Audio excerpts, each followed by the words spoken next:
তো মোটা খুঁজে পাওয়া যাচ্ছে, সাদিকদের বাড়িটা কোনটা বলে দিনি, খুঁজেই পাওয়া যাচ্ছে না কে? কি বলো স্যার, এই তো সাদিকদের বাড়ি, চলো। এই বোকাচোদা ছাওয়াল, ভালো করে পড়। ছোটবেলায় যদি আমি ভালো করে পড়তাম তাহলে এদিন আর দেখতে হতো না। তুই ভালো করে পড়। আমরা এত পড়াশোনা করে কি হবে? আমি দেখবে এক্ষুনি তোমার মুখ উজ্জ্বল করে দেবো। দেখো কেমন ঝুকঝুক ঝুকঝুক করছে। সারা বোকাচোদাকে নিয়ে আর পাড়া গেল। দেখ ভাই, বাড়িতে আছো নাকি? জ্বালায় আমাকে মোদি আর ভারতে থাকতে দেবে না। এ বাবু, হ্যাঁ আছি গো। সামনে এসো দেখি, একটু কথা আছে তোমার সাথে। হ্যাঁ, কারা গো বাবু, কি বলো? তো আপনার নামে এসআইআর ফর্ম পেয়েছে, ফিল আপ করতে হবে, যা কাগজপাতি আছে নিয়ে আসো।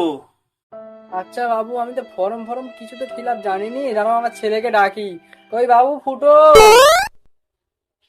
আর বাবুরা ডাকছে, কি বলছে দেখ। তো স্যার কি কি লাগবে ফর্ম ফিল আপ করতে?